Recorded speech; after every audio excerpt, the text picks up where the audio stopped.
President Tinubu, you have to revise your policies.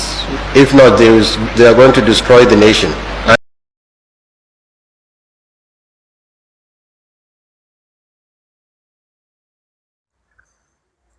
All right. It seems Bola Ahmed Tinubu is losing the northern support massively, because recently we saw Sheikh Gumi coming out to say that is there a plan? Because it looks like Sheikh Gumi is saying Bola Ahmed Tinubu is supporting the ESN, the eastern part of the country, not to allow Fulani to infiltrate properly into the eastern security. Is there a kind of agreement in there to truly Islamize Nigeria, as a lot of people have been saying? You see on the video where Gumi was saying, I definitely that Bola Ahmed Tinubu is going to be the last president of Nigeria. You understand? Because the suspicion that Bola Ahmed Tinubu would have, in continuity of the real agreement of making sure that every policy that's been pushed in that direction. Remember over time that the Eastern economy has been crumbled as a result of, trying to make sure that they staff every structure there that has to do with, how the economy of the East will grow by pushing repentant Boko Haram, pushing, Operation Python dance, pushing all manner of military operations there. Those states are deliberate, just to cripple the economy of the Eastern Nigeria that is being, I believe, to be having the highest generating ratio in terms of what the regions can generate as a whole in Nigeria. Only on the China, but that's not the issue.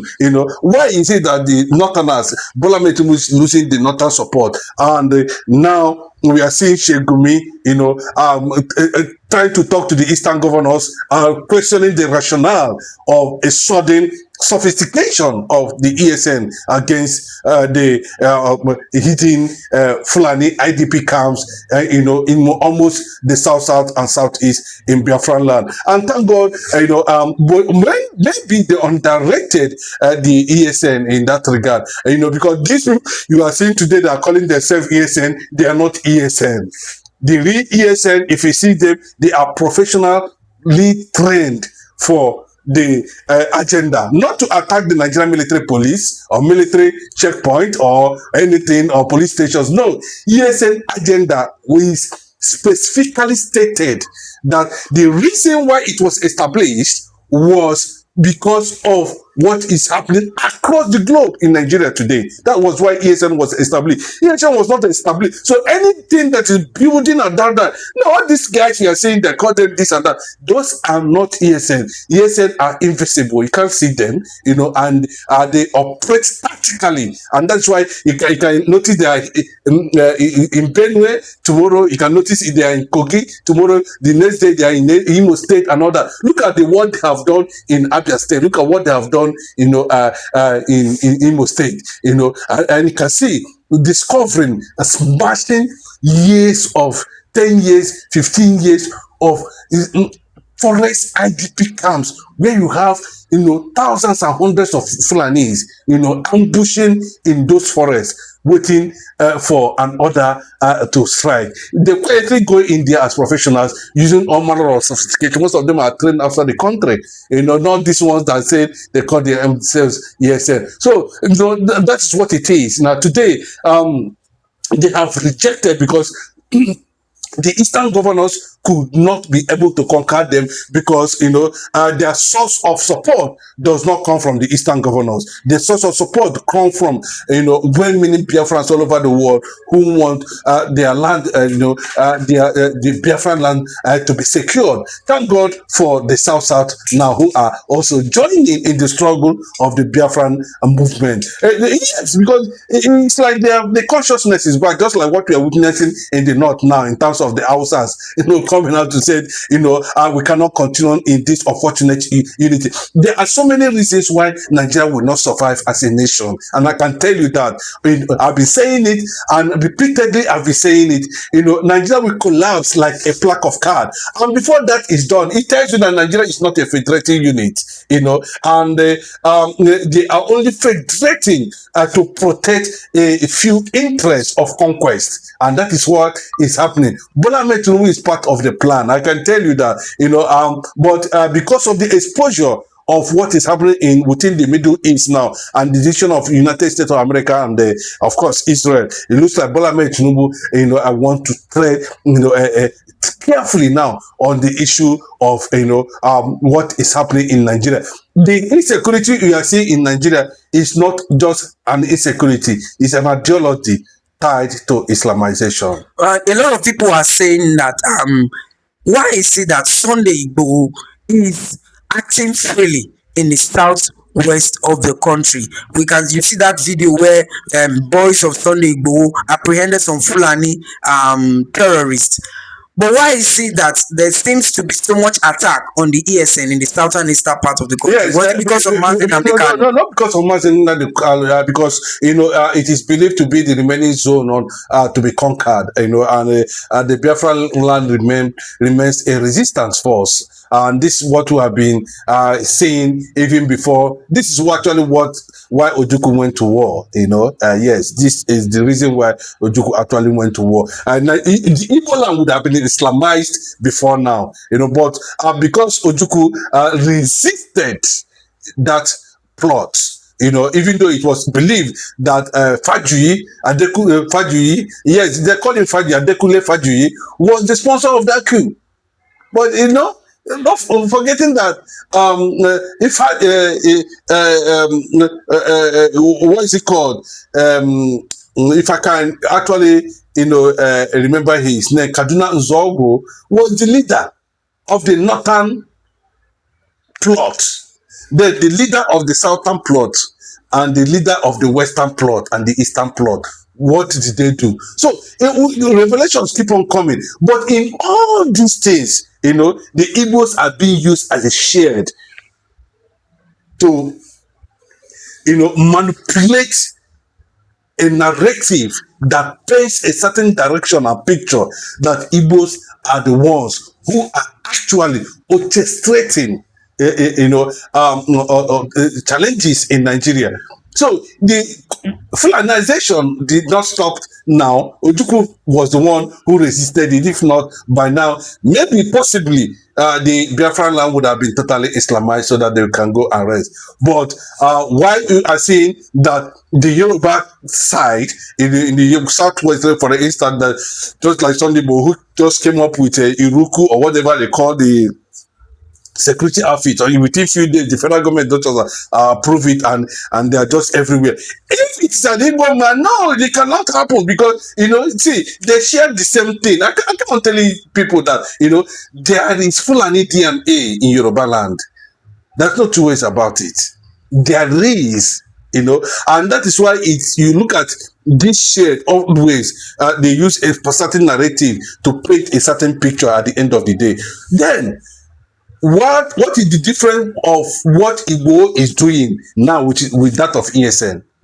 But you can see that so many military operations are focused on the East, because it is deliberate that this area is the only area that's remaining to fall under Islamization, conquest. And those states you are seeing as resistance forces, but because most of this military too, are Boko Haram, are Islamists, are jihadists in military uniform, and they are happy, shooting at innocent youths of Biafran land. And we can't continue like this. And that is why I'm telling you that Nigeria was not crafted or coupled to be a one entity. Okay, so would you also say that are there truly any reasons why the federal government does not want Biafra to come?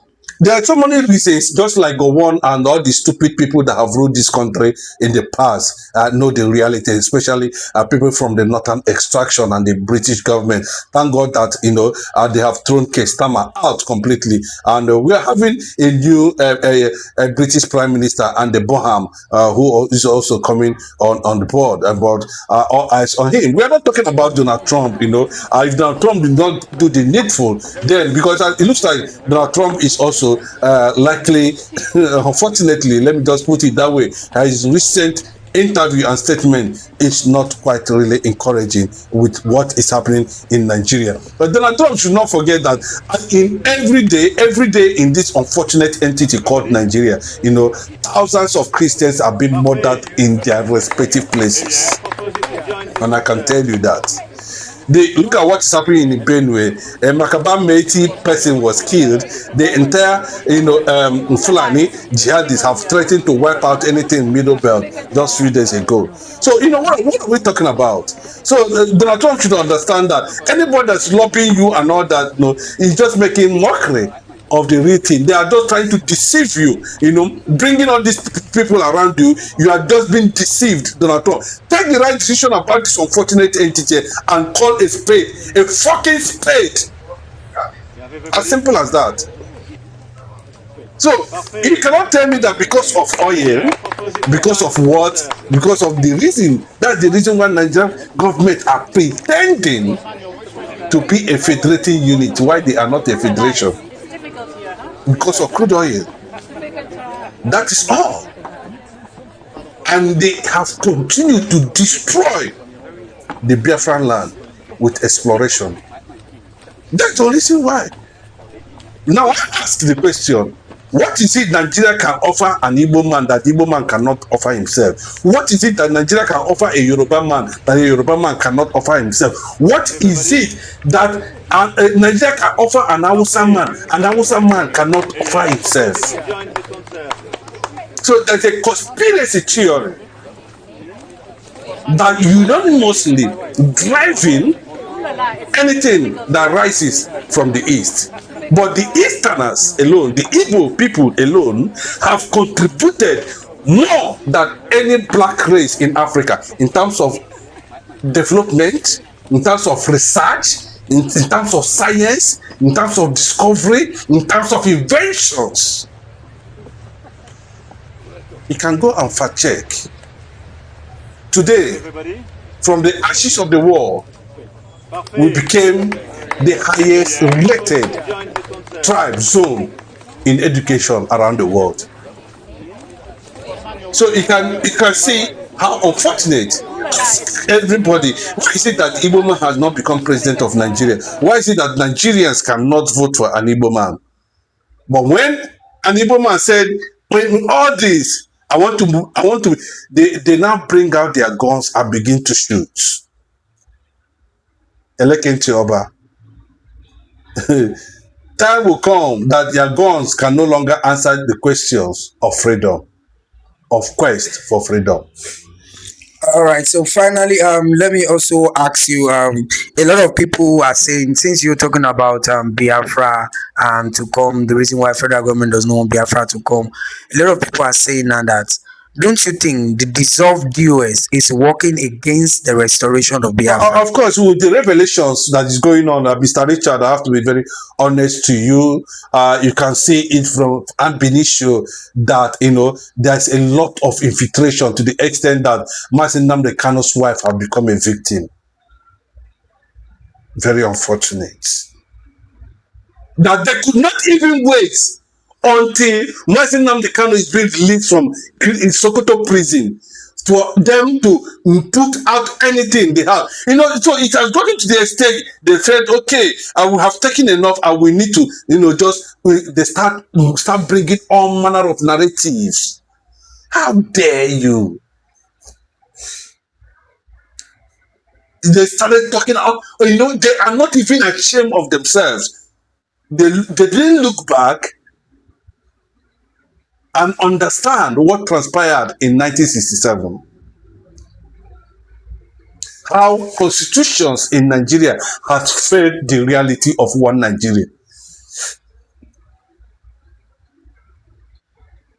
So you can see.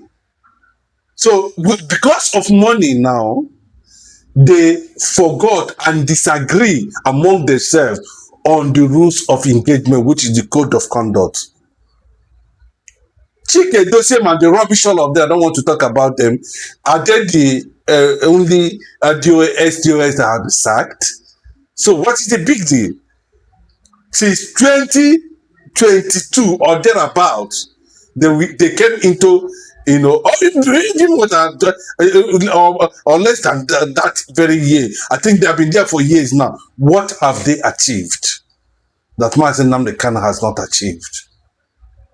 We will not accept it, and that is why we are telling them, no Igbo man, no Biafran, because the whole thing is very clear. They just want to spoil, but unfortunately they can't be able to do that because Mazen Nnamdi Kanu has plan A, plan B, plan that they do not know about, and that is why he keep on surprising them. Mazen Nnamdi Kanu remains the direction to follow.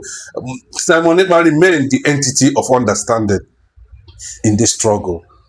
Yes, and I can tell you that Biafra is the only way to stop jihad in this country, especially in the eastern part of the country.